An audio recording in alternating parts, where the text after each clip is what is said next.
I do have to ask you, have you renegotiated your contract? Have you asked for a raise? Have you been in those? Let's get uncomfortable. Let's get uncomfortable. It's funny. The irony is real in that, like, I talk about money all the time and even have an episode around getting paid. And I have been neglecting to ask for a raise myself. Wow. That and so much more coming right up on today's episode of The Pod Spotter.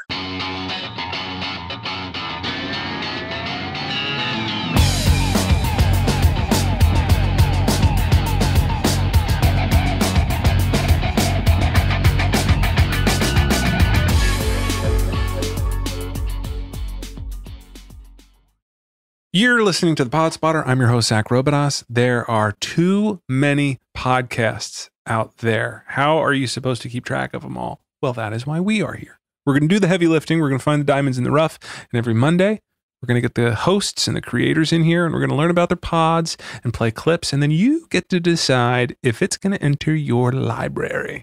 Hopefully you find it useful and you subscribe to our podcast. You visit us at thepodspotter.com and on Facebook, Twitter, and Instagram at thepodspotter for extra content and info on upcoming shows. Thanks, everybody.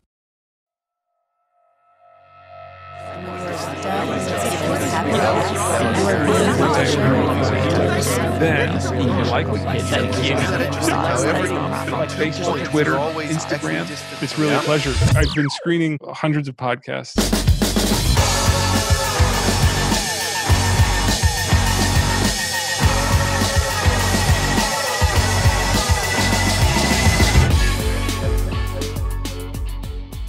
In 1992, I was 10 years old and just finishing up the last day of school when a limousine pulled up outside the courtyard.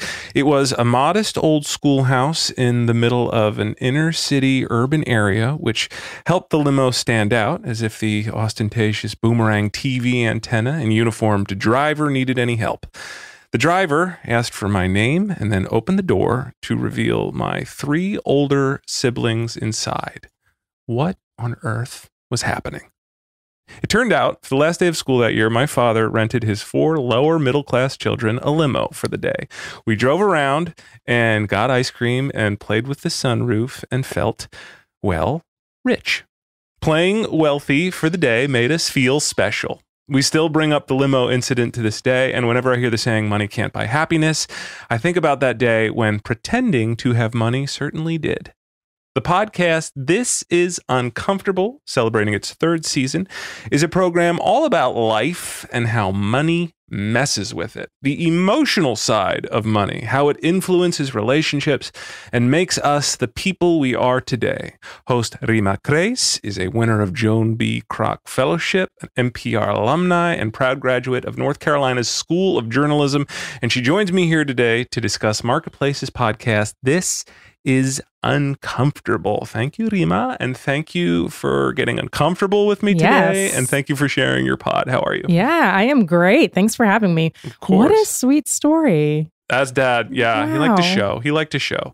He is a serial limo renter. Actually, he's done it subsequently, like while we're old, like in my adult life. Like I'm an actor, and we were showing like an independent film I was in at like the local movie theater when I'm like an adult, like 36. Aww, that's so and he sweet. Wanted to do it again. He wanted to rent and I was just like, Dad, we can't. We're not. It's. We're past that. It's like a weird getting like that's bachelor party territory. Right, We don't do that anymore. But as a kid, it's such a treat. It's it's literally the coolest thing. It was pretty wild. And then just like, yeah, I guess it was like my first relationship with like money and feeling money's influence, because then kids were like, what was going on that you like, it was like seeing other people's reaction to it also. Yeah, exactly. That led to a career of pretending to be rich, I guess, because that seems more important than actually being rich, the show of it. But those moments, they really do stick with you. When it sounds like you grew up lower class. Yeah, lower. Man, we were pretty poor. Yeah. But I don't know. Like we're always aspirational, always moving up. Always, we were poor because we had a bunch of kids, and like it was a big family, and but we didn't know it. We didn't know it until I didn't know. And we went to private school. They put all their money into private education, my parents. And so I didn't know until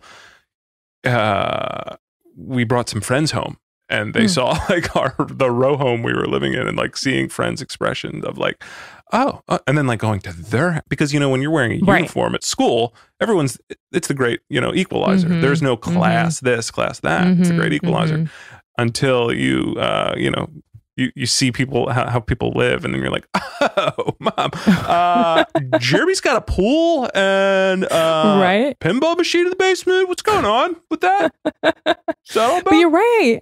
There is like that moment that happens when you're a kid where you're like, oh, did we grow up a little, like, I mean, similar, we grew up maybe like middle class. Both my parents are nurses. And I definitely remember having similar moments in high school, especially when I'd go over to my friends' places, and yeah, they would have like movie rooms. I remember thinking that was the wildest thing ever. Yeah.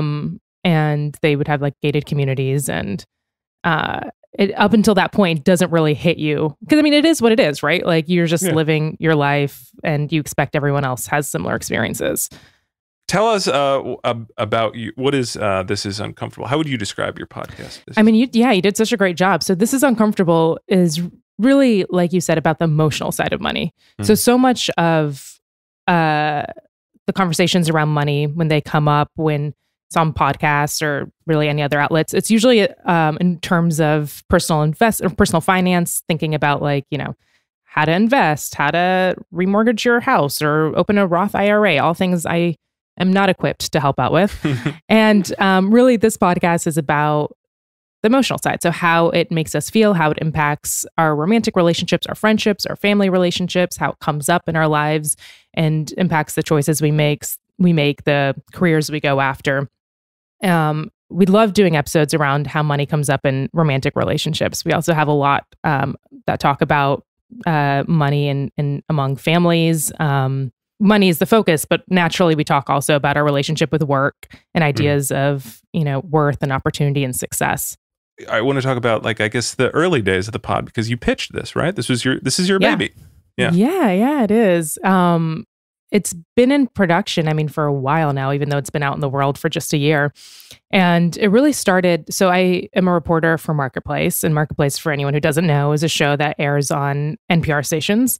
And it's a show about business and economics. So I was I was a general assignment reporter covering everyday news around economics and business. And I was finding myself sort of gravitating towards stories that had that featured like more real people and vulnerable moments. And, you know, money in the end of the day is a very personal thing. And so anytime where it felt like there was emotion, I really wanted to sit with that and talk with people and really hear their personal stories. And so at the same time, there was an internal pitch competition, and I pitched this podcast. And fun fact, it was initially called Adulting, which I'm so glad we did not go with that name, because it was initially focused on younger people's experience with money.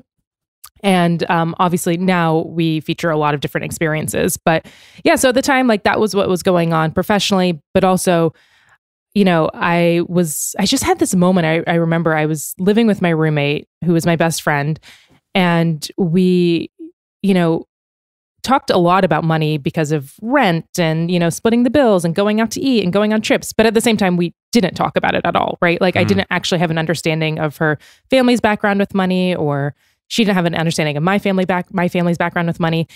And it just shocked me. I was like, how can it be that, like, and it wasn't just her, right? It was with all my close friends. We really didn't have these frank, transparent conversations.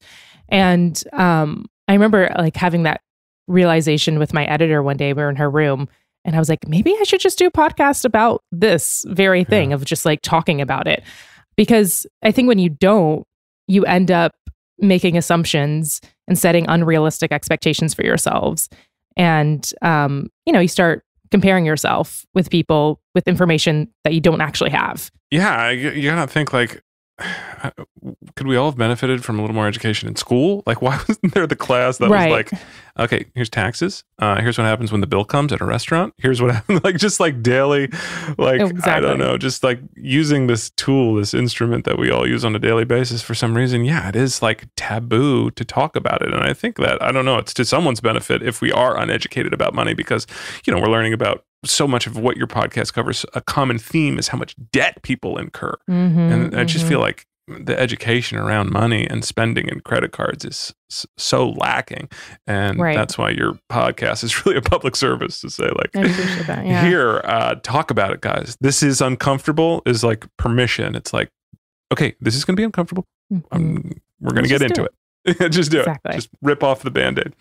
Exactly. And the Band-Aid is ripped off in your pilot episode in the form of Terrence and Nika. And we get right into some fun, uncomfortable territory with the two of them. I loved hearing two business majors' relationship and how they deal with money. Yeah. And just like they made it such a part of like almost like, well, date night. Let's listen. Let's introduce folks to Terrence and Nika. So we have a shared Google spreadsheet.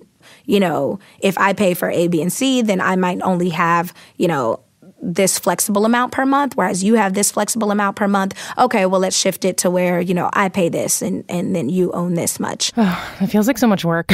Yeah, work. It is a lot of work. Okay, so a lot of couples keep a budget, but Nika and Terrence, they have this whole ritual around it. Yeah, we just sit on the living room, play some music. We'll probably put on something like slow, some type of 90s R&B that's just kind of in the background. So it'll probably be Babyface or Toni Braxton. Those are kind of my go-tos. Gotcha. They pull up their household spreadsheet. Light a candle, maybe even get a glass of wine if we thought it'd be a long convo. So and romantic. We'd open, I know, right? Date night, no. But have usually just one computer open, even though it was a shared Google Doc, and worked through it. Like, you know, Shanika, how much do you think you'll spend a month on your hair? You know, even that's a conversation. My budget for hair is, I think, $100 a month. Oh, nice. And my budget for nails is like $150 a month. I was very surprised by some of those numbers. I did not know the maintenance cost of being a woman. Oh, Terrence. Oh. Still early on in their relationship. They'll figure it out. All right. Oh, my God. Yeah. They were great. So like sort of some context for them. They met several years ago in Atlanta. And like you said, they were both business majors. And they have such different experiences with money and backgrounds. So from what I remember, Terrence, he grew up in an upper middle class family. His family helped pay for his college. So he graduated without any loans. And I remember he also, I think, bought a condo right after college and was investing. So he was just like had his shit together. And Nika, both of her parents didn't go to college. She took out a lot of loans and, you know, just different financial circumstances and background than Terrence. And so, yeah, the whole episode's just like how they come together in this relationship and sort of the friction that their backgrounds with money cause. They have that sort of big reoccurring theme on your pod of one person has a number and sort of over their head, this albatross of debt and how and when do I talk about it with my significant other? When in the relationship should people share? Oh, by the way, my number is 14,000 in debt. And I came across this study the other day, actually, that was like, of all the couples, this like still boggles me, but of all the couples, married couples talk about money the least when compared to couples that are, which I'm like, part of me is still like, how does that? I mean, it seems like a legitimate study, but doesn't your pod also talk about how like that no, isn't money the number one reason people divorce? Exactly. Yeah. I mean, it is. Yeah. So it's married people don't talk about money, and they don't talk about the thing that they divorce There's over. So many contradictions. But I also, you know, I remember coming across a study too that was like couples. Yeah, there's just like a correlation between how much you fight with money, how much you fight about money, and the likelihood that you get divorced. I just love listening to Terrence and Nika, how they sort of they lean into the awkwardness of it by making it like a fun event. You know, just like it's a ceremony, and it was just a really interesting take on dealing with, you know, it doesn't have to be uncomfortable, or if it is, make it not that way. Right. And it took them a long time to get there. Nika was really afraid to tell Terrence how much she had in debt. And because they're business majors, it's not just with money. They're like, they structure so much of their relationship. So like they also have this thing where they call the partner model, which is like this idea that like everything that they do in the relationship has to be for the benefit of each other. And so like sometimes if they can't agree on something, they're like, how do you feel about this? Well, I'm 63% down for Thai tonight, as opposed to like 40% for Chinese. Or like, if you're sad, like how How much, like, what's the percentage that you're upset with me right now so we can talk about it? Loved hearing about it. We've already adopted it. I've already been using it. And it's like feelings as data. Let's listen to Terrence and Nika talk about feelings as data. Do we pay up? Yes, we actually do. I will often put in a Venmo request just in case she forgets. Not in a petty way, but, the model starts to fall apart unless we have the payment model. Terrence likes betting for the sake of betting. He likes the thrill. However, by playing that betting game, we start learning how to quantify everyday occurrences. I win maybe 40% of the time and lose maybe 60% of the time. We'll have to revisit those numbers. Eventually, these bets evolved into treating their feelings kind of like data. So instead of saying, I don't know if I want to go out tonight, Nika might say something like, I 65% want to stay in. And beyond the numbers, the partner model encourages them to be more intentional with how to approach difficult conversations. Like when we started wedding planning. That's so cool. I 60% want really nice flowers at my wedding. Yeah, that's really good. Have you adopted any of this? I know that congratulations is in order in your own life. You are also embarked. Are you going to adopt any of the percentages to feelings? I remember when I first heard that, I was like, oh my God, I'm for sure going to do this in my relationship. And then it wasn't until this interview just now that I was reminded of it. So maybe. So did you get a lot of comments from them or a lot of feedback from, because that's the pilot. So like, what is that like hearing that now? So many episodes later. We did get a lot of feedback initially of just people being like, thank you for like having two people talk openly about how money came up in their relationship. And I mean, just hearing this right now, I'm like, man, I want to do more of those stories because I think they end up being the ones that resonate the most with folks, I think. For sure. Leaning into the discomfort. Mm-hmm.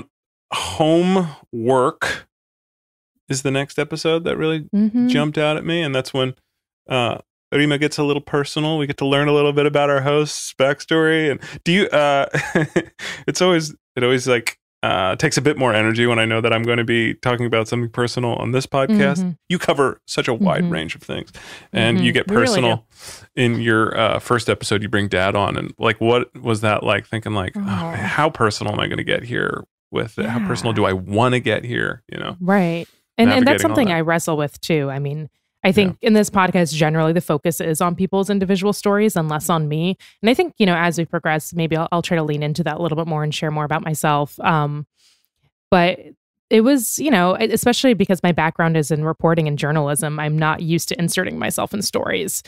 And it was challenging at first. And, you don't necessarily sit down and talk with your parents or, someone who's close to you in that kind of a formal way. And, even though we try to make it sound casual, right? And it is casual, but it's still, there's structure to the conversation and it can get emotional. And I remember, there were moments that it did. Yeah.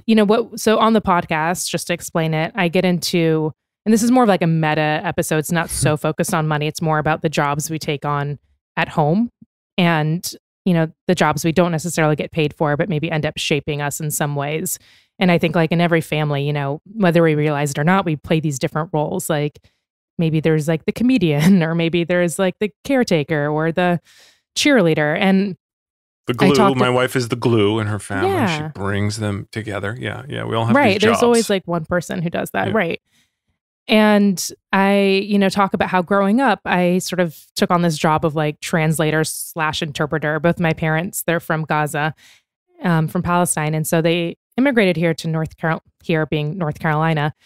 And they, English was their second language. And so I think like a lot of kids of immigrants, I sort of had the experience of, sitting down with my dad and like helping him write emails or, being on the phone and helping translate things to him. And so I talk about how like, this job that I had ended up like, even though I'm 30 today, even sometimes when I go home, he'll be like, Reema, like, can you just look at this really quickly? Like this sentence or this email. I want to listen to your adorable father explain exactly what you're talking about. This is Homework, episode 3. Did you ever feel like guilty leaning on us too much? No. It's out of necessity that you look at your kids to help you with the process of daily life, basically. So if annoying telemarketers would call, he'd hand me the phone to deal with it. Or if we're going through a Wendy's drive-thru, I'd be sure to put in the order and get extra fries. And eventually, my job evolved to helping him write emails, holiday cards. I mean, it was always comforting to know that if I have to do a certain paperwork or a critical email, I had that comfort, that I said, you know what, I'm going to have Reema double check this before I send it out. It's so cool just getting to hear your origin story. First of all, Dad is adorable. And it's such a unique, beautiful story. It's very telling about like your sort of mission in what you do. Yeah. It's cool. Yeah, and it wasn't even until I started writing this that I made sense of it. Because I think so much of like our childhood, we don't necessarily make sense of our memories and how they shape us until you sit down and actually reflect. Oh, for sure. I mean, that's what this podcast is for me. It's just therapy. It's a therapy session. That's all I'm using it for. It's just to dive into these weird limo stories and figure out why I am the messed up person I am today. I'm realizing it's all about our parents. It's all about it really parents. is. Isn't it crazy how like so much of it's like, okay, yeah, it's because of her parents, of her that's family. That's what I do. Right. Cool. Oh, yeah. The second half then of this episode gets into territory that probably has been the most discussed in my household in the form of Curtis and Alexis. When Curtis doesn't want to do the dishes anymore. He's tired of doing he does dishes on his time. In his family, he was all about dishes. When you do them all at once when you get to them. Whereas Alexis, who is a chef, who has this culinary background, is like, no, you don't go to bed unless the kitchen is clean. And they find a pretty interesting way out of it. Let's hear from Curtis and Alexis. My mom was like, what is it worth to you to have Curtis do the dishes when you want them done so that you guys don't have to fight about it anymore? It came down to, okay, I'm going to pay Curtis to do the dishes. Wait, you're going to pay him? Mm-hmm. Yep. She's proposing Alexis pay Curtis $100 each month to do the dishes. At first, Alexis refuses to even consider it. Why should I have to pay Curtis to do something that he has said he's going to do anyway? Like, this is ridiculous.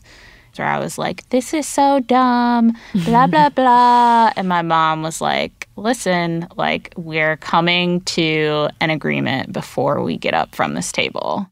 Whoa. Very taboo. Paying your significant others for chores. I know it sounds crazy. And initially I was like, obviously. Yeah. But then I kind of came around to it. I think it actually makes a lot of sense. And, the way that they sort of explained it is that the image of it is not great, like paying a man to do the dishes while, for forever women have been expected to do it for free.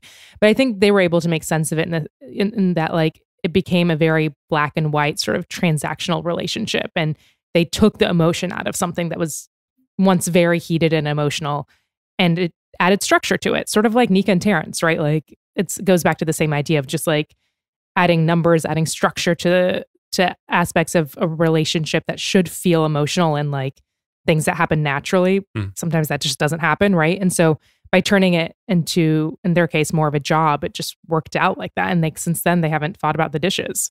Have you caught up with them? Or is this still working out, this arrangement? Yeah, it's been working out for years. Yeah, I guess it's kind of funny because you're like, you think of allowance with children, you think of like, paying your kids to do chores, a couple bucks a month, but a significant other, you're just like, whoa, no, this partnership, she's cooking every stinking meal. He should do the dishes. I know. You should just do it. And I think for her, I mean, like they ended up negotiating down to $75. And he was like, it's not even about the money for me. He was just like, it's just knowing that I have this task now. In the way that I would do any job. I just do it now.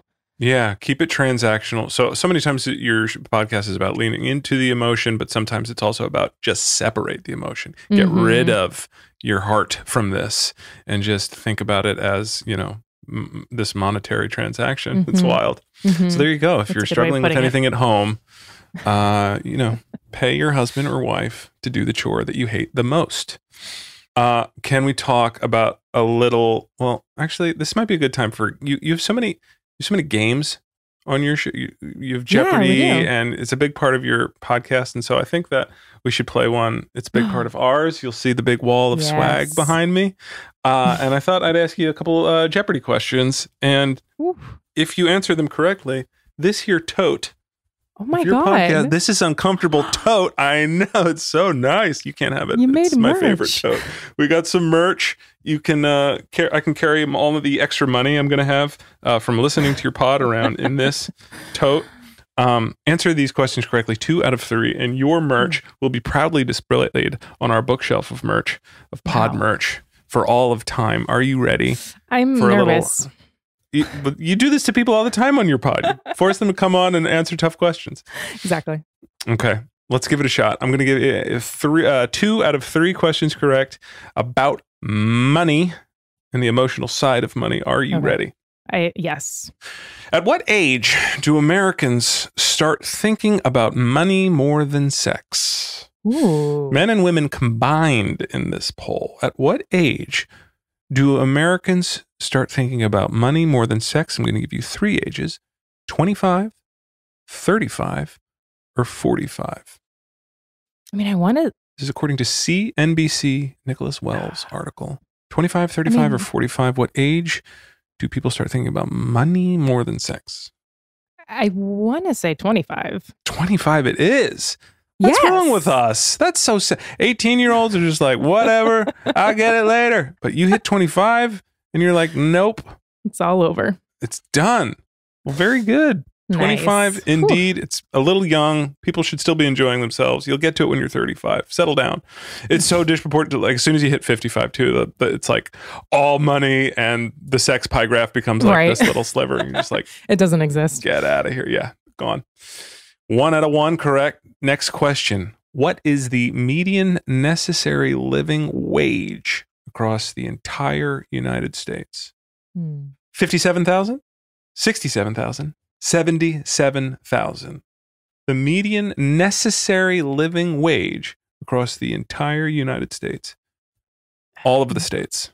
Median necessary. What is that? Just for like comfortable living. In order to, get a nice Nespresso machine. Mm-hmm. I guess like the middle one that you said, in the 60s. Boom! She is good. You must host a podcast about money. 67,000 is the median age. 67,690 is what you need just to like be cozy, just to be like, all right, I don't have to worry so much. It's so depressing though, because that is not the case for so many people. Well, for you living in LA and me in New York, probably not going to do it. Not going to cut it. I know. At 6, 7. Something like 50% of your income is spent on housing. I feel like all of my income is on housing sometimes. It's a nice place you have there. Thanks. 1 bedroom, way overpriced. Recessed lights, though. My goodness. Just you got 2 out of 3 correct. Okay, One great. more. So now I'm in the clear. You're good. You're fine. But you can get it. You can become a top shelf pod if you get this one right. Okay. Right now you're living on the bottom. Which of the following do Americans spend more money on annually? I'm going to give you 3 options. Which of the following do Americans spend the most money on annually? Mental health, alternative medicine, gym memberships. Ooh, definitely gym memberships. Definitely gym memberships is incorrect. That's the lowest. That's what we should be spending the most money on.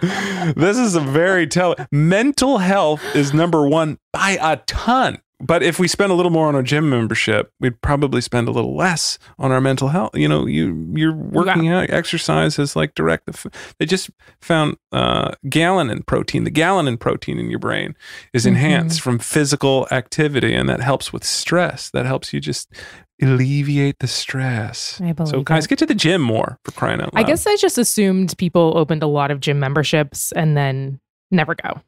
Yeah. That is we lose a ton of our GDP on wasted gym memberships.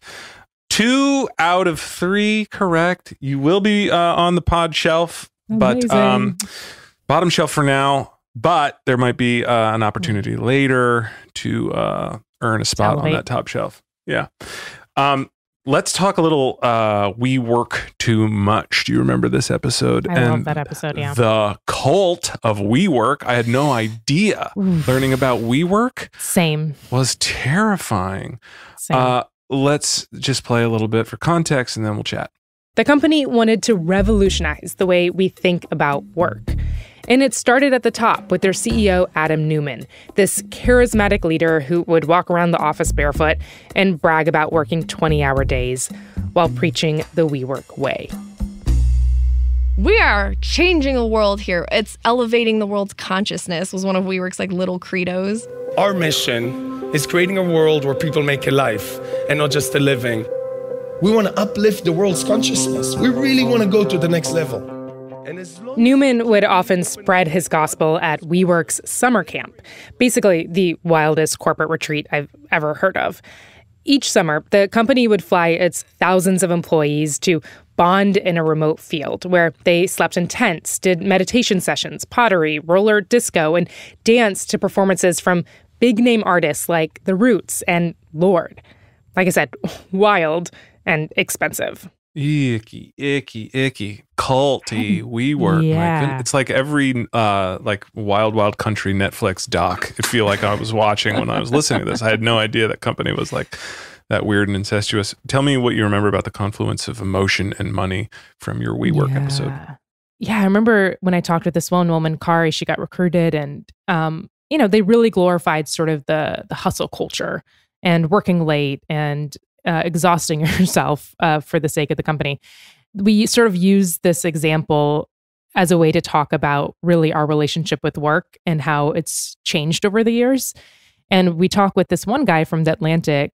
His name is Derek Thompson, and he was so fascinating. He studies our relationship with work. And so in the same way that we used to look for religion for transcendence and community and purpose, we're hoping that work can fulfill those needs too. And that's sort of the argument that he makes, and how in the end we're going to be disappointed because work can't fulfill all those things for us. Workism is the idea that our jobs have come to serve a quasi-religious purpose in our lives, that a lot of the things that people have historically looked to religion to provide, whether it was meaning or purpose, transcendence, community, we now look to our jobs to provide those very things. Basically, his theory is that there's been a shift in our society. Instead of looking at work as a way of creating material well-being or a way to buy free time, many people are increasingly making their jobs the centerpiece of their life's purpose. Yeah, I mean, you said it better than I could. No, I mean, you just, both of you talk about how be wary of sort of when people are trying to replace purpose with actual benefits. That's a red flag. When the cultification of your work, you start to feel some of those are big red flags for people at work. Don't give emotional sort of commitment when you're not getting financial compensation. It's it can be a way for companies to squeeze out more of workers and give them sort of the sense of community without actually paying them fairly. But to link it to a spiritual longing I never heard articulated before. I think that is true. That workism is that need has to. Sorry, that searching has to go somewhere. It has to go into something. We've had organized religion for millions of years. That energy has to go somewhere. And so he's seeing that it's actually going into work. He makes the argument that companies are facilitating that, right? By tying our healthcare to our jobs, by not having sort of a national mandate for parents who have newborns. What would your advice be to people who are in those corporate environments where it's you have to be here, but first one in, last one out. And if you don't believe in this. And I don't know about you, but I think also as I've gotten older, I do care less about making work everything. And whereas my 20-year-old self would be like, no, work, I must rise to the top of my career. And now I'm just no, your priorities do shift. But it's hard because often, we hear, as in Kari's case, people throw a lot of smoke and mirrors at you. Let's listen to some of the techniques that WeWork was doing to sort of pull the wool over employees' eyes. All that swag we gave you was to make you complicit when we took a bunch of your benefits. Since getting acquired by WeWork, they were getting free swag pretty much every week. Socks, jackets, mugs, even a really nice Patagonia jacket. And he was basically saying all of it was just smoke and mirrors. Kari paused to think about it. After the acquisition, not only had she not gotten a raise for the extra work she took on, But WeWork had also cut her old employee benefits. So no more unlimited time off, no more commuter benefits or free parking. Plus, under WeWork, they lost health insurance coverage for the largest hospital provider in the area. In total, she calculated that WeWork got rid of about $1,800 worth of benefits per worker. But you got a Patagonia jacket. You got a cute little jacket. Beware of the swag. Oh my gosh. And just red flag when any company, for me at least. Yeah, she then has the juxtaposition between that relationship and then she actually goes to a healthy relationship in Netflix. Yeah. Ish. Healthy-ish. Yeah, it would be interesting to do a part 2 with her because Netflix is its own wild culture. They have this thing called the keeper test. I can't remember if they put this in the episode. Okay. I have it as a question later to see if you remember it as part of a different game. So clearly you do. But tell us now, what is the keeper test? Oh, well, the keeper test is wild. So Netflix, ever so often, they meet up with their employees and they say like, in this moment in time, would we rehire you? And if the answer is no, then they let you go. And it's like a very tense thing that employees anticipate. And I think the thinking is that, Netflix wants to recruit and retain the best workers at the time. But doesn't that then sort of like remove the emotion? That removes the cultification of your job, right? If you know that you're expendable at every time, like isn't that a positive in that then your employee at least knows this isn't forever. You're not here forever. This is just a way to make some money, go home to your family. Like I did see some positives in there's an argument approach. to be made that the transparency is better. But certainly not healthy to be living with a guillotine over your head at all times of like, am I expendable? Am I the 8%? I think it's something like 8% of their workforce just gets churned out. It's wild. By the way, like this is a perfect example of what I love the most about your podcast is the human interest story on the front end. And then you pull in somebody like Derek Thompson, an expert on the back end, and they just sort of like sum up everything that we just learned about. And it's that pairing is so fun of human interest to expert. What goes into that process? When you think about money, especially, there's always sort of that personal angle, but then ideally we want to take a step back and be like, okay, what are the structures in place that allow this to be that experience for someone? And so in this case, it's like, we focus on WeWork, but then we take a step back and we're like, okay, but what is it about our relationship to work that makes it so that companies can feel like they can take advantage of us in this way and that we want to give into it too? And so that's what we're thinking in terms of like what kind of content we want to present to people. And then also, in terms of just like podcast production, sometimes a personal story doesn't carry that long. And so we want to be able to pair it with something. And we do that not so frequently, but every now and then. I know we did that with Wenwen's story. Wenwen in Class Anxiety. It's also one of my favorite episodes where she just talks about moving from class to class and sort of the anxieties around that. I think this is a very common feeling of anybody that has ever like sat down to the table in that Pretty Woman moment and there's like 20 pieces of silverware and you're like, what is going to be revealed about me when I pick up the wrong fork right now? Like it was very Can I Google it? relatable. Yeah, exactly. And yeah, I think that it's a universal feeling, and you uncover that fact that like our anxiety is not unfounded. That right, like that people there's behavioral traits that people can pick up right away that reveal about your social and socioeconomic background, right?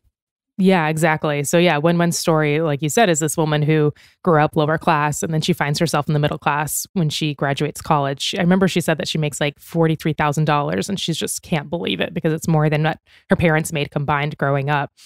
And so she finds herself in this new position and she's desperately trying to pick up on social cues and feels like she's sort of out of place. Let's have a listen to Wenwen. It was like a nice restaurant close to work. And I was like, okay, I can that's a burger. I know those ingredients. I can eat that. And I was like, okay, so I'll have this burger. And and the waiter said, how do you like it cooked? And I was like, does it matter? And he says, not to me, but probably to you. And then he chuckled, and I'm still looking at him going like, please give me a clue. What do I say? And he's like, well, do you like, is a little pink okay? I'm like, yes. And he's like, okay, that's medium. We can do that for you. I'm like, okay. Because they don't ask you, how do you like your burger cooked at McDonald's, right? Oh my gosh. That moment of anxiety of like, you just feel, I feel myself getting flush and embarrassed. Right. Like, just It's like, so real. oh God. Yeah, she was at a work lunch. And so she was around colleagues. Yeah. We just don't want to look dumb. We just don't want to look poor and dumb. You know, we just don't. Right. There's so much anxiety around. Just So like, much. am I doing it right? It's such a relatable feeling, even if you can't, even if you didn't have that exact experience. I think a lot of us have been in that position of like feeling like you have to present a certain way in front of, a community that you maybe are not used to being around. And, sort of her fear was like, is my lack of cultural knowledge going to make it so that people think that I'm not knowledgeable about the world? And we talked to a social scientist that was like, actually, yeah, like that, like he basically confirmed her fear that we do judge people pretty, like, it's a harsh reality, but we do judge people and we assign what we think their socioeconomic background is when we first meet them based off of like very little. 7 words, right? I think at one point exactly. he says 7 words can tell what your background is like, how much money your parents made. 7 words is all it takes. That is not a lot. Hi, how are you today? I'm fine. Like that is all it takes for someone to be like, oh, you grew up poor? Oh, cool. Oh. Yeah. And I think he did another study where like, even if you just scroll through Facebook, strangers could pretty accurately tell what background someone is from. And this becomes especially troublesome in workplace settings. Like when a hiring manager is judging someone based off of very little, right? Like whether they went to an Ivy League or not, or like even just asking a simple question of like, what hobbies do you like? If you say skateboarding instead of sailing, that can say a lot about someone and their background. What the travel was the big one for me that he talked about. Like when somebody asks you about travel, I always have, I've been to like 2 other countries. I've never been to Europe, and I have anxiety. I have class anxiety over it because it was confirmed for me that there is a bit of judgment that goes on when someone's like, have you been to Paris? And I'm like, no. And they're like, oh, well, you have to go to Paris. You have to go. Like that feels like a micro transgression. Yeah. Like, get out of here with this. Like, I wasn't born there. That's why I haven't been there. Okay. It's far. And I don't want to sit on a plane. Let's listen to Michael Krause talk about confirming that there is a correlation between your cultural awareness and your intelligence. And people are reading that all of the time in little tiny ways. One of the fears is that lack of cultural knowledge is actually a proxy for your actual knowledge of the world. People are very concerned about seeming like because they don't have the cultural fit that they are going to be seen as lower in competence. And then that's in fact what ends up happening, right? If you lack the fit, people think of you as less competent, less worthy. Wait, really? So research shows that people, like your fears are valid? Yes. No. Yes. Yeah, so that's true. true. That's not what I'd want to hear. Okay. I love that aha moment for you. What do you do? What do people do then? Reema, help us. I don't know. How do I hide think it? we just be kinder and we don't judge and make assumptions about people before getting to know them on an individual level. But then also like I said earlier, when this sort of seeps into workplaces, we got to hold institutions accountable. Yeah. And give people a break when they haven't been to Paris, for crying out loud. Yeah. They'll get there later. Right. Fun episode. That's win-win. That's episode 30. Do check. That's a good place to start, actually, because that sort of epitomizes what your podcast does so darn brilliantly. 3rd season now for your 3 seasons for your pod. I do just have to ask you, have you renegotiated your contract? Have you asked for a raise? Have you been in those? Let's get uncomfortable. Because look, I'm eventually gonna have to renegotiate my contract here at the Pod Spotter. You gotta help me. What do I do? How do I get paid? Right. You know what's funny? Literally, I'm looking at my to-do list right now, it says get paid. The 3rd thing says get paid. Now the 3rd thing says ask for pay raise. It's literally wow. Yeah. Wait, is that a new note that you made just talking to me? You're like, 45 minutes of Zack. Get paid, bold underline. It's funny. The irony is real in that, like, I talk about money all the time and even have an episode around getting paid. And I have been neglecting to ask for a raise myself. I think I had intended to earlier this year, and then the pandemic happened. And then I was like, oh, our company doesn't have a lot of money right now, so let me just not. I mean, not that we don't, you talk about that a lot, that people are just happy to have a job, happy to be there, happy to be in the room, and you feel like that's enough. But often, you talk to people who are experts that are like, no, that's not enough. Like, get paid what you're supposed to get paid. The episode 18, F You Pay Me, provides a really, really nice roadmap for just that, for getting paid. And you provide some practical advice for how people can get paid. Even in a global pandemic, you can still use some of these methods to get paid. Yeah. Who did you talk to in F You Pay Me? So I talked with this one woman. She is Korean American, and she is great. She was one of my favorite interviews because she's such a badass. Basically, her story is that she works at a tech company and she asks for a raise. She does not get said raise, and she gets very upset and goes to a dinner with some of her colleagues. And she discovers at this dinner that they go sort of around and they ask each other how much each person makes, and they all make the same amount of money. And like, she's furious because one of the people at the table, she has a PhD. Another one of them just like graduated a few years ago. And she goes on this mission essentially to get paid more. That's a good tee up moment. I'm going to stop you there. Let's listen to Caitlin's get paid mode. That's when I realized, like, I'm just going to get paid. We're going to shift into Caitlin gets paid mode. Okay, but to make more money, first, Caitlin needed more data.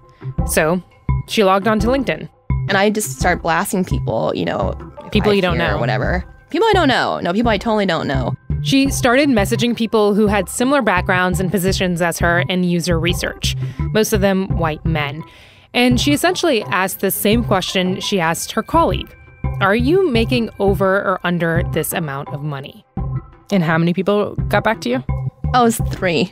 Okay, not as big of a data set as she was hoping for, but it was something. And all 3 people reported back that they were making about the same as what her male coworker was making, a comfortable 6-figure salary. So yeah, now she knew for sure. She'd been lowballing herself.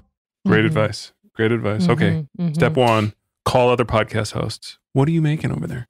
Okay, also my to-do list. Is it on there? Zack, I legitimately, like there are a couple people who I've been meaning to reach out to just to follow up with because, I'm trying to renegotiate. And, exactly. Figure out what else is in your market. And that is, hang on. If you are able to use principles from your podcast to renegotiate, like, that's the best. Like, that's, first of all, that's a whole episode. Yeah, you should definitely record every one of those meetings. I know. I'm sure you're going to find that a lot of hosts are here pro bono as a just a passion project, especially right now. But I know, right? That would be really, really awesome if that became an episode. That would be really great. It's on the list. Great. Exactly. I will get there.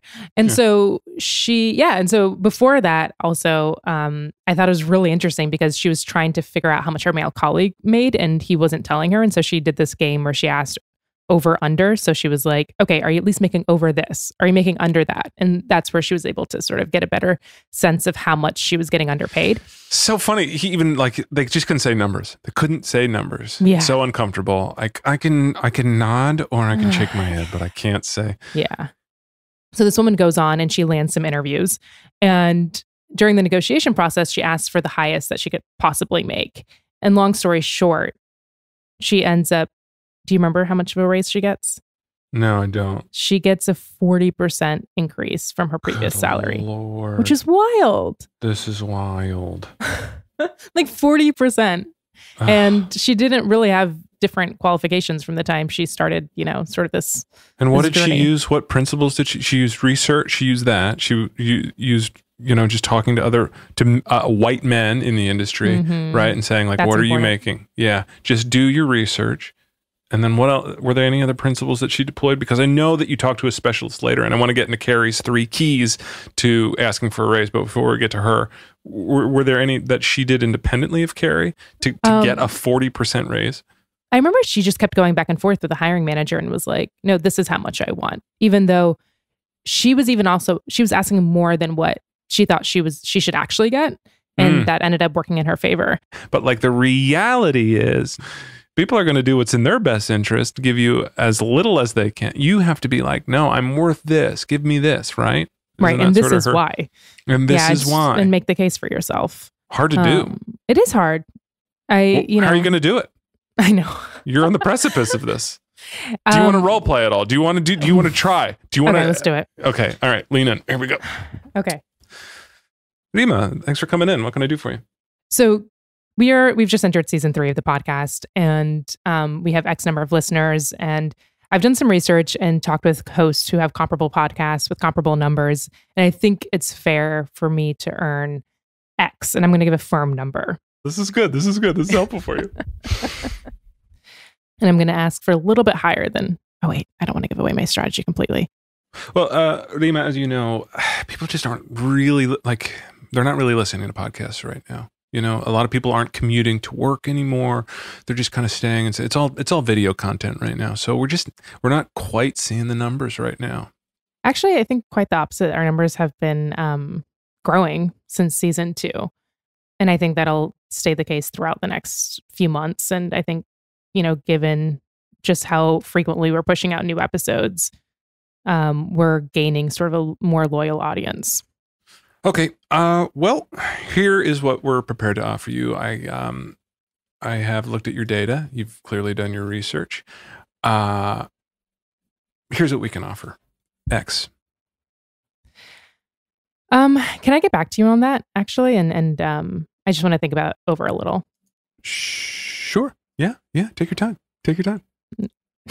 We are going to get Reema paid. Okay, so let's listen. Hang on. Let's listen to Carrie's 3 keys to negotiation, or at least one of them, and then we'll talk about the other 2. Yes. But Carrie in this episode boils down exactly what to do in this moment. Carrie, take it. We boiled it down to 3 key rules. Rule number 1, prepare. Carrie says this can include a lot of things, but the most important thing is find out how much people with your experience in title make.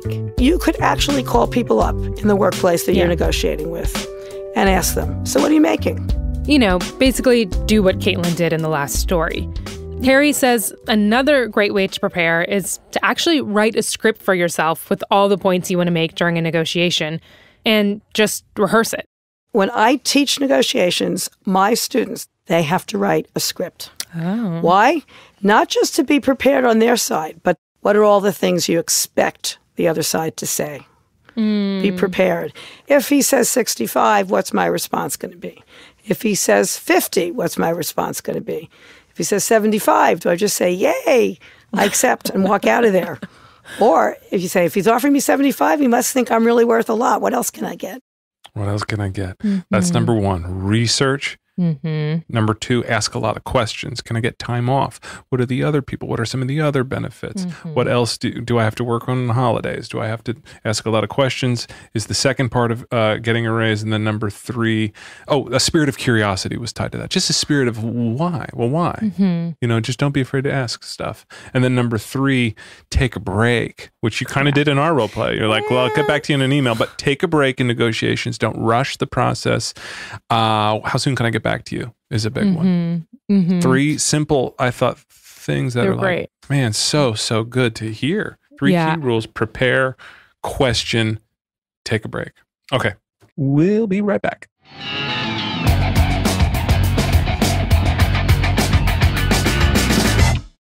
We are your podcast liaison. We are here to find the content for you. And if you like what you hear, subscribe. It is very helpful. Visit us at thepodspotter.com, on Facebook, Twitter, Instagram, at thepodspotter for lots of good stuff. And please leave a review, hopefully 5 stars. I'm needy. I'm begging. I'm sorry. Subscribe, rate, do all the stuff podcasts ask you to do. We release every Monday with a great new review of a wonderful new pod, and we're just going to keep going whether you like it or not. So please keep listening. If you have suggestions of pods that you like that I haven't featured, drop us a note on any of the social media platforms or thepodspotter.com. Thanks, everybody.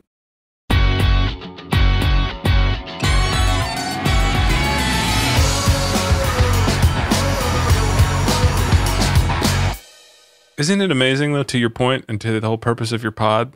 You know, this is a bullshit role play you're doing with I know, podcast right? host. And I watched you get nervous and fidget and not want to talk about it. And this is what this is everyone. You're not alone in this. I know. I mean, I asked for like $1 raise one time when I was, a teenager or whatever, and felt like and it took everything I had just to go in and say that I am worth $1 more. It shouldn't be that way. We should. I don't know what the data is, but I don't think that people just get fired for asking for more money. The repercussions are so low. And that's what I always have to remind myself. I'm like, wait, Reema, like literally what is going to happen if you ask for money and ask for something that they're just not going to give you? The worst that's going to happen is they're going to say we can't. Yeah. And we can't do it. They won't say you're fired and you're a horrible person. Yeah. You're greedy. Get out of here. Get They out. probably won't say that. Leave this Zoom meeting. Carrie's 3 rules, guys. There it is. It's good stuff. Reema, you are a bottom shelf pod, but as I said, there is an opportunity to become a top shelf pod with this here game of how well do you know your pod. An opportunity for the tote to make it to the top shelf with these 3 questions about your podcast. And you've answered one correctly already. We covered it earlier. The keeper test. The keeper test is Netflix's way of keeping you on your toes and letting you know that this isn't a cult, really. You can go at any time. You are expendable. And every year we're going to reevaluate your work and we're either going to keep you on or get rid of you. Horrible, horrible, scary. But I'll still watch you Netflix. 1 out of 3 correct. Let's see if you can get the other 2. Number 2, and how well do you know your pod? What is the Xanatos Gambit? Oh, God. Oh, Xanatos Gambit. Okay, so obviously this is from the first episode. Nice. Terrence, Terrence, who's a nerd and a self-proclaimed nerd, makes this reference. And I remember thinking it was so amusing, and I cannot remember what it actually means. Let me think. Yeah. Oh. I think it means no matter what happens, it still benefits you or something like that. Let's listen to the Xanatos Gambit. Wait, so just so I'm clear, you're like, okay, I'm investing this much in this woman, and even if we break up, I can go back in the dating field and be like, this is how I treated my former partner. Yep. I'm going to say it's a little weird to hear Terrence talk about his relationship like it's a stock, but go on. There's a trope that's named after. It's called a Xanatos Gambit, and it's effectively saying no matter. I know I'm getting into all sorts of crazy territory. It's called a Xanatos Gambit, and it effectively is saying no matter what outcome something plays out, you win. And so that's how I looked at the situation. What is that? Is that something that everyone knows that I just don't know about? Sure. Xanatos comes from, and this is where the nerd side comes in. It was the name of a villain in a cartoon called Gargoyles, and it was a little bit complex, but effectively, he would always craft plans that if the heroes defeated him, he still won. Don't worry. Everything's going according to plan. 2 out of 2 correct. Last one, make the top shelf. In the state of Michigan, how much can you make per 1 year of wrongful incarceration? Ooh, I don't remember this. Okay, I'm going to say... Ballpark. 50,000? Let's have a listen. Eventually, Kevin could get some compensation from the state. In Michigan, if you're wrongfully convicted, you're entitled to $50,000 for each year you're incarcerated. That means Kevin could possibly get $850,000. Some states provide much less to exonerees, and many don't offer anything. Yeah, 3 out of 3 correct. The tote is going on. Nice. That's a top shelf pod for This Is Uncomfortable. Such a good episode, Kevin's episode. Oh my gosh. And just hearing that some states don't do anything for wrongful incarceration, but then to even just having a number assigned to it too felt icky. But at least he's getting something. But to hear that a human life being wrongfully incarcerated has just any number attached to it is less what is that what is that number based on? He was Kevin's wrongfully story. incarcerated for 17 years. Yeah. 17 years. And just the most positive dude. This is episode 46. If anybody wants to jump right in there, just the most positive guy. Just happy to be out, happy to be getting Grubhub. Kevin's he's on top of the world. Yeah. I followed up with him recently, and he's like, "Yep, still happy, still going." I was like, "That's great." Are his lawyers still still fighting for that, or what's They're happening? still trying to fight for it. Yeah, so I don't think he's gotten it yet. But 50,000, he should get more. Yeah. What are those numbers based on? Yeah. I mean, we know the average. We have it. We covered it in our pod. Yeah. You need 67,000 to live comfortably. Exactly. At least go 67,000. He's going to have lawyer fees. Going to have all kinds of stuff. Reema, thank you for getting uncomfortable here today. I thought it was really fun. And this was great. I think a valuable conversation for any of the reshuffling that's happening right now in the workforce for people to listen to. Yes.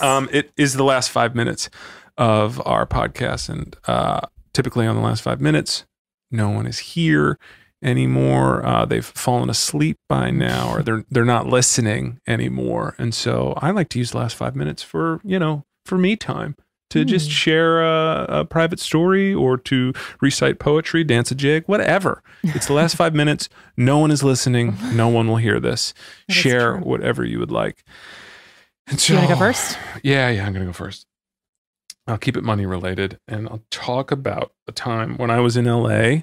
I was there in LA, auditioning with my wife. We were in an Airbnb for maybe 3 months, and we didn't really have a lot of friends, and we weren't getting a ton of appointments. We were had a lot of downtime, and so I got really into a phone game called Hearthstone. It's not dissimilar to Magic the Gathering. It's on your phone. There are monsters and spells, and you battle.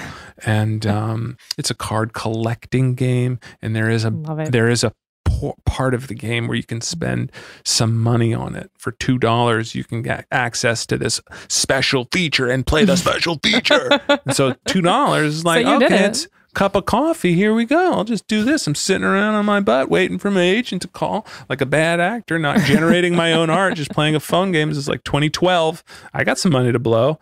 And then by the end of the 3 months, I'd spent, sorry, Marnie, I'd spent $100 on this stupid phone game. What? Yeah. $2 at a time.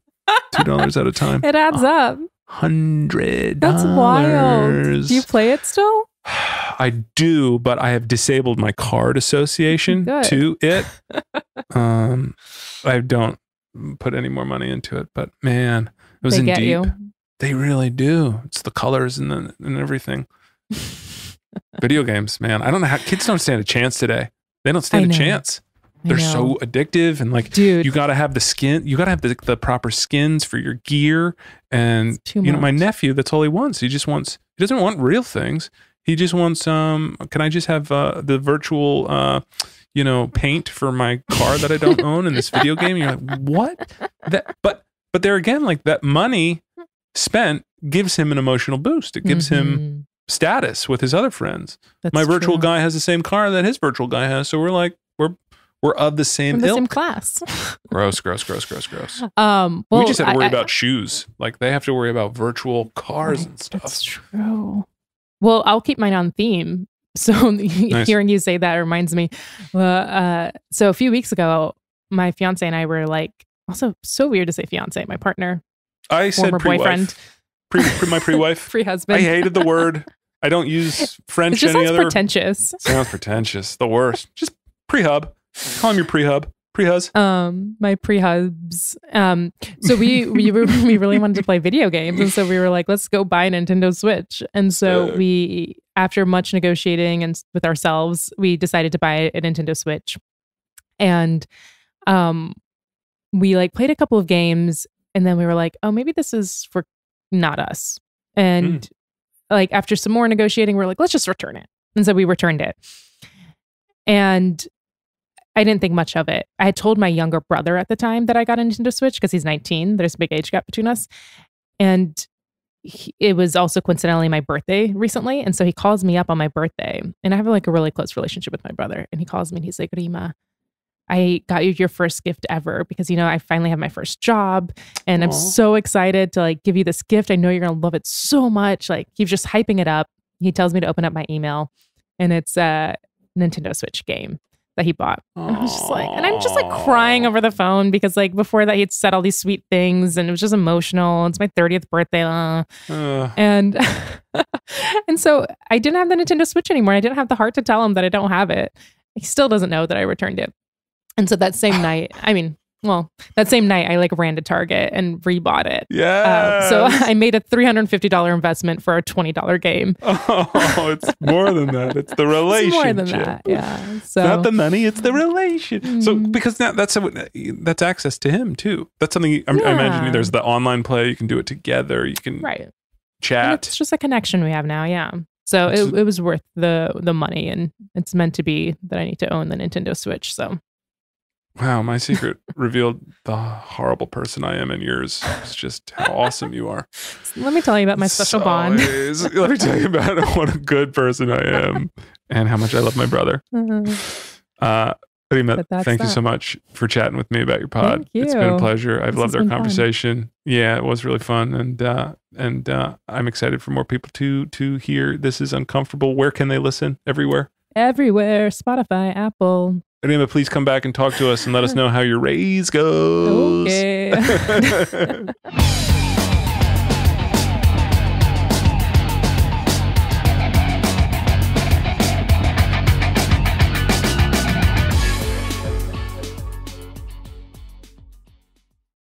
This has been another episode of the Pod Spotter, where we showcase the pods that we think you should know about it. But if you have one that we should know about, please drop us a line at thepodspotter.com or Facebook or Twitter or Instagram. And a very, very special shout out and congratulations to one Miss Tina Harvey, the contest prize winner of the AirPods and gift certificate to MeUndies. Thanks for listening, Tina, and enjoy your AirPods. Enjoy the Pod Spotter in those wonderful new Bluetooth ear pieces. And thank you for listening, and thanks for leaving a review. Bye, everybody.